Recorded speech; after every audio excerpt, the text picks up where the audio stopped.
एक गांव में कन्हैया नाम का लड़का रहता था। वो अनाथ था। रामा नाम के गांव के सेठ जी के पास काम किया करता था।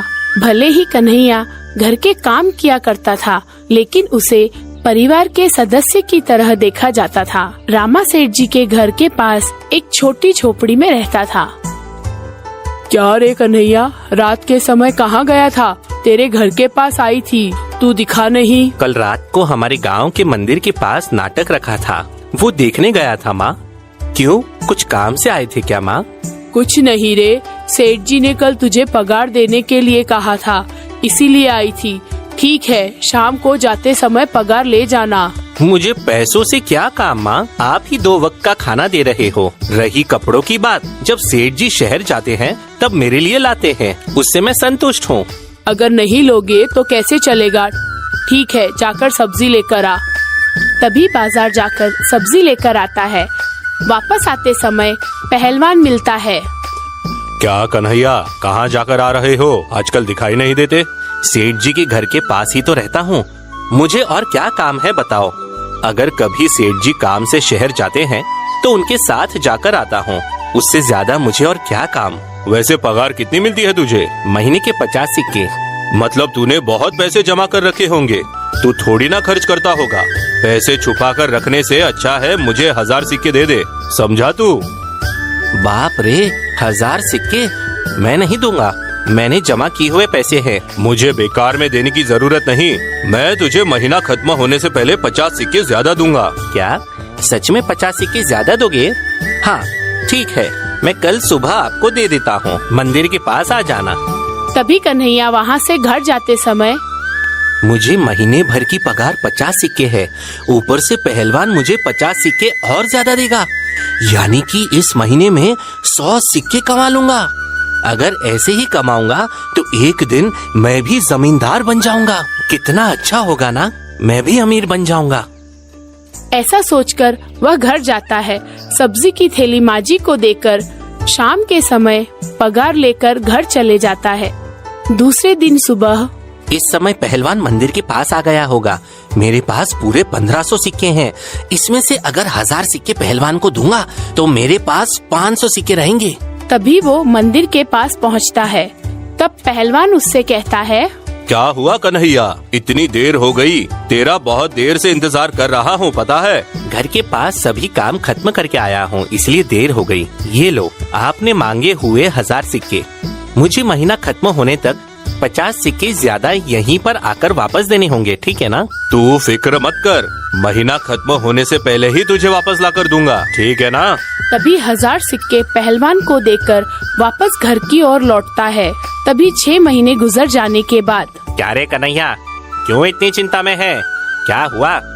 क्या बताऊं सेठ जी, आप जो पगार मुझे देते थे मैं उसे छुपा कर रखता था। 6 महीने पहले हमारे गांव के पहलवान को मैंने 1000 सिक्के दिए थे। उसने मुझे कहा था महीना खत्म होने से पहले मैं तुम्हें 50 सिक्के ज्यादा दूंगा।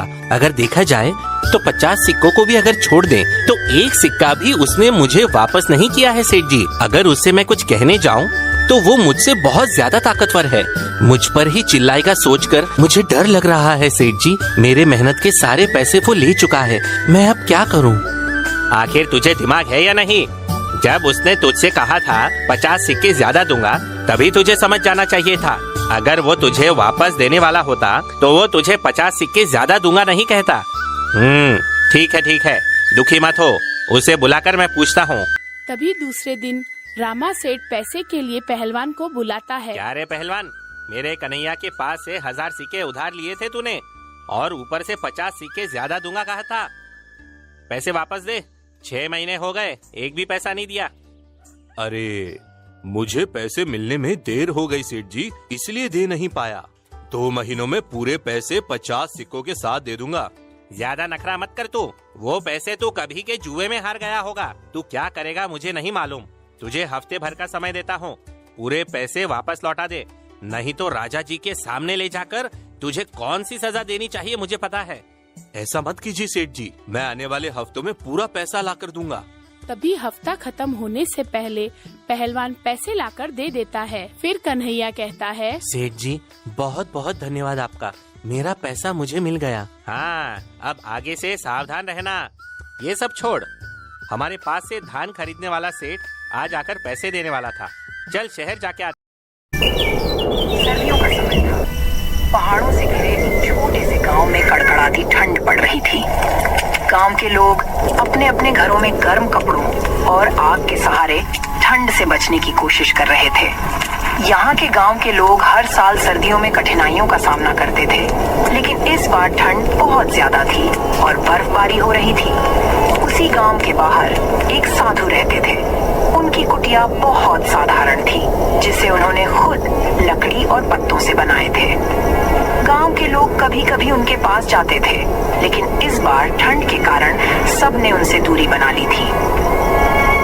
साधु का स्वभाव बहुत दयालु था और वे हमेशा दूसरों की मदद के लिए तत्पर रहते थे। वह साधु कड़कड़ाती ठंड में सहायता मांगने गांव में आते हैं।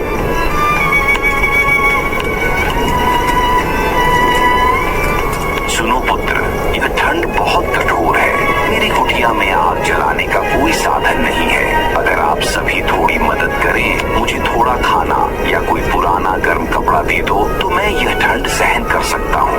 बाबा, आपके लिए गांव में अब कोई साधन नहीं है। हमें खुद के लिए मुश्किल हो रही है। आप तो भगवान के भक्त हैं, उन्हीं से मदद मांग लीजिए। हाँ बाबा, हम तो खुद इस ठंड से परेशान थे। आप साधु हैं, तपस्या कीजिए। तपस्या करने से गर्मी आएगी। आपको क्या जरूरत गर्म कपड़े की? बेटा, भगवान ने इंसान को इंसान की मदद के लिए बनाया है।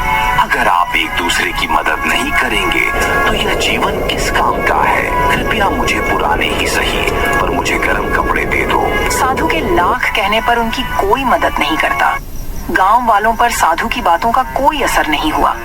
सबने अपने अपने काम में ध्यान लगाना शुरू कर दिया।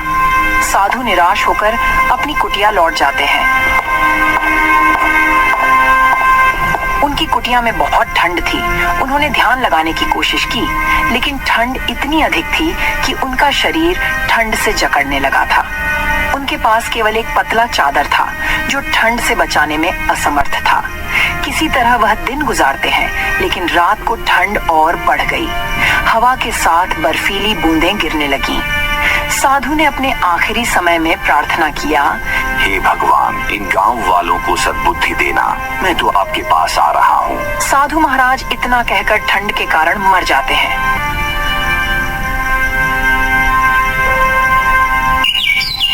गांव वाले साधु की कुटिया की ओर गए तो देखते हैं कि साधु का शरीर बर्फ बन चुका था। साधु की मृत्यु की खबर पूरे गांव में आग की तरह फैल गई। लोग उनकी कुटिया पर एकत्र हुए।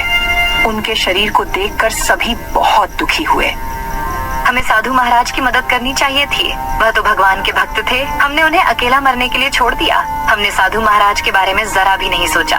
हमसे बहुत बड़ी भूल हो गई। हमने अपने स्वार्थ के आगे उनका जरा भी बात नहीं सुना।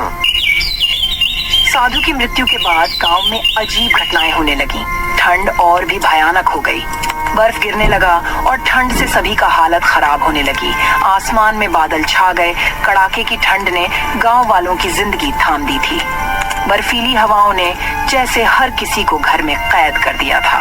हर तरफ सन्नाटा पसरा हुआ था और ठिठुरती ठंड ने लोगों के दिलों में डर भर दिया था। खेत बंजर होने लगे थे। इस सर्द मौसम ने मानो हर किसी की जिंदगी थाम दी थी और लगातार बारिश होने लगी। गांव के खेत बर्बाद हो गए। इस ठंड ने तो सच में हद पार कर दी है। सुबह से ही हाथ पैर सुनन हो जाते हैं। घर में चूल्हा जलाना तो दूर, आग जला लगता है इस बार ठंड का कहर जान लेकर ही मानेगा।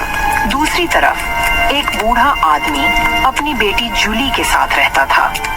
ठंड में उसके लिए घर चलाना मुश्किल हो रहा था, लेकिन जब तक वो ठंड बर्दाश्त कर पा रहा था, तब तक वो मेहनत कर रहा था।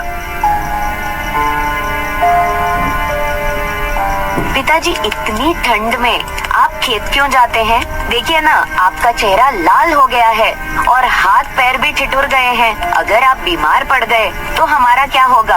आपको अपना खुद का ख्याल रखना चाहिए। ये ठंड बहुत खतरनाक है पिताजी। बेटी, मैं भी जानता हूँ कि ये ठंड कितनी मुश्किलें खड़ी कर रही है, लेकिन अगर मैं खेत में काम नहीं करने जाऊँगा तो हम खाएंगे क्या? घर में कुछ बचा नहीं है। ये खेत ही हमारी रोटी का सहारा है। ठंड चाहे कितनी भी कड़ी हो, मुझे काम करना ही होगा। अगर मैं हार मान जाऊंगा तो तुम्हारे भविष्य का क्या होगा? लेकिन पिताजी, क्या कोई और तरीका नहीं है? क्या किसी से मदद नहीं ली जा सकती है? आपकी ये हालत देखकर मेरा दिल टूट जाता है। बेटी, इस दुनिया में दूसरों से मदद मांगने से कुछ नहीं होता। हर कोई अपनी अपनी परेशानियों में उलझा हुआ है। हमें अपने पैरों पर खड़ा होना होगा। ठंड हमें हरा नहीं सकती, क्योंकि मेहनत करने वालों को ऊपर वाला कभी भूखा नहीं रखता। जूली, जल्दी से खाना लगा दो। मुझे सुबह जल्दी खेत जाना है, ताकि दिन ढलने से पहले खेत से वापस आ सकूं। पिताजी, खाने के लिए घर में एक दाना भी नहीं बचा है और पैसे भी खत्म हो चुके हैं। क्या घर में खाने को कुछ भी नहीं बचा? ये कैसे हो गया जूली? कल ही तो सोचा था कि बाजार जाकर कुछ आटा दाल लेकर आऊंगा, लेकिन ठंड के मारे बाजार भी नहीं जा सका। पिताजी, आप भी हर बार हमारे लिए सब कुछ करते हैं। अब तो हाल ऐसा हो गया है कि आग जलाने के लिए भी लकड़ियाँ नहीं बची। ऊपर से ये ठंड हमारी जान ले रही है। बस कुछ लकड़ियाँ भी आज खत्म हो जाएंगी। निराश मत हो बेटी, ये मुश्किल वक्त भी बीत जाएगा। ऊपर वाला हमारे साथ है। जब तक मैं जिंदा हूँ तुम्हें भूखा नहीं रहने दूंगा। कल मैं जंगल जाऊंगा, चाहे कितनी भी ठंड क्यों ना हो। मेहनत करने वालों के लिए हर रास्ता खुला रहता है। जोखन अब मजबूर हो चुका था। वह फैसला लेता है कि वह जंगल से लकड़ियां काटकर बाजार में बेचेगा, अपने घर के लिए अनाज लाएगा। पर कड़ाके की ठंड ने पूरे गांव को अपनी चपेट में ले लिया था। चारों तरफ बर्फ की सफेद चादर और सन्नाटे का माहौल था। इस भयंकर ठंड में जोखन जैसे तैसे पेट की आग बुझाने के लिए हर हाल में काम करता था, चाहे ठंड जान ही क्यों न ले ले।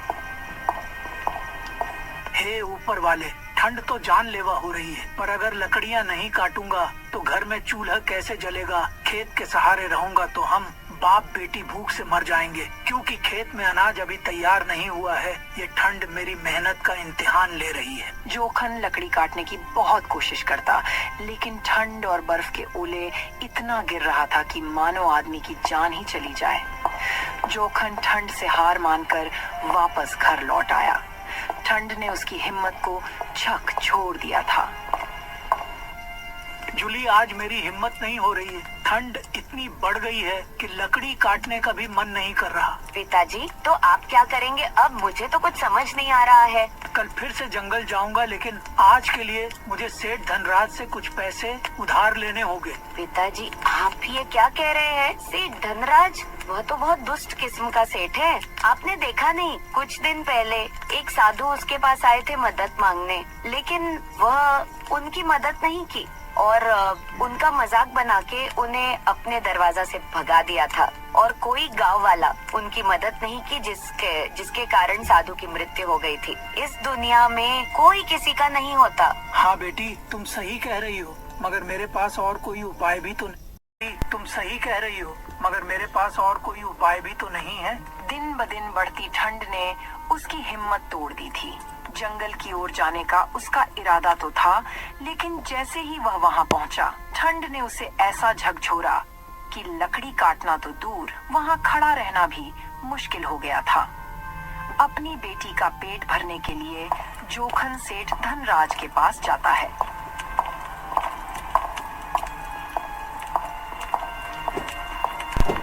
सेठ जी, मुझे कुछ पैसे उधार चाहिए। घर में खाने पीने का इंतजाम नहीं हो रहा है और खेत की फसल भी अभी हुई नहीं है और लकड़ी काटने का काम भी ठंड के कारण नहीं हो पा रहा। तुम सोच भी कैसे सकते हो कि मैं तुम्हें पैसे उधार दूंगा? अगर तुम्हें पैसे उधार चाहिए तो तुम्हें अपना कुछ कीमती सामान मेरे हवाले करना होगा। सेठ जी, अगर आपने पैसे नहीं दिए तो मैं और मेरी बेटी भूख के कारण मर जाएंगे, क्योंकि इस ठंड की महामारी की वजह से सारा काम ठप पड़ा हुआ है। अगर तुम पैसे नहीं चुका पाए तो मेरी एक शर्त है, तुम्हें अपना सारा खेत मेरे नाम लिखना होगा। अगर तुम 1 महीने में मेरे पैसे वापस नहीं किया तो मैं तुम्हारा खेत अपने नाम करवा लूंगा और तुम्हारी बेटी से शादी भी करूंगा। ये आप क्या कह रहे हो सेठ जी? क्या बेहूदगी बात की है तुमने? मेरी बेटी तो अभी छोटी है, उसके भविष्य से खेलना आसान समझते हो? क्या तुम मेरी मजबूरी का फायदा उठाना चाहते हो? ये तुम्हारे सामने मेरी शर्त है। तुम मुझे पैसे लौटा नहीं सकोगे तो मेरी शर्त पूरी करनी होगी। मैं किसी भी हालत में तुम्हारी ये शर्त नहीं मान सकता, लेकिन पैसे आज ले रहा हूँ। 1 हफ्ते में तुम्हें चुकता करूँगा। याद रखना, ऊपर वाला है, सब देखता है। जोखन पैसे लेकर गुस्से में वहां से चला जाता है। जोखन पैसे लेकर घर की ओर लौट रहा होता है कि तभी रास्ते में उसका पड़ोसी किसुन उसे मिलता है।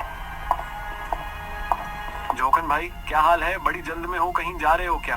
किसुन, मैं बहुत परेशानी में हूँ। सेठ धनराज से पैसे उधार लिया हूँ, लेकिन वो मुझसे कहता है कि अगर वक्त पर पैसे नहीं लौटा सका तो मेरी बेटी का विवाह उससे ही करना होगा। क्या करूँ, कुछ समझ नहीं आ रहा। ये तो बहुत बुरी बात है जोखन भाई, तुम तो मेहनत करने वाले आदमी हो और अब ऐसा लग रहा है कि सब कुछ उल्टा हो गया है। पर तुम चिंता मत करो, मैं तुम्हारे साथ हूँ। हम मिलकर कुछ न तो कुछ रास्ता निकाल ही लेंगे। तुमसे बात करके थोड़ा दिल को सुकून मिला है किसुन भाई, लेकिन सच में अब क्या करूं कुछ समझ नहीं आता। घर में खाने को कुछ नहीं है और ठंड में काम करने का हिम्मत भी नहीं हो रही है। तुम जैसे अच्छे इंसान के साथ ऐसा नहीं होना चाहिए था। तुम्हारी तकलीफें मुझे बहुत गहरी लग रही हैं। जोखन, तुम चिंता मत करो, कुछ न कुछ हल निकलेगा। मुझे लगता है कि जब से पहाड़ी के साधु की मौत हुई है तब से ठंड और बढ़ गया है। हाँ भाई, तुम सही कह रहे हो। खैर तुम बताओ, तुम्हारा हाल कैसा है? बहुत बुरा हाल है भाई। घर में खाने के लिए राशन नहीं है, खेत खराब हो गए हैं, बीबी की भी तबीयत खराब है, मैं भी बहुत परेशानी में हूँ। चलो ठीक है, मैं चलता हूँ। ऊपर वाला तुम्हारी भी परेशानी दूर करे। जोखन वहाँ से चला जाता है और किसुन भी अपने घर चला जाता है।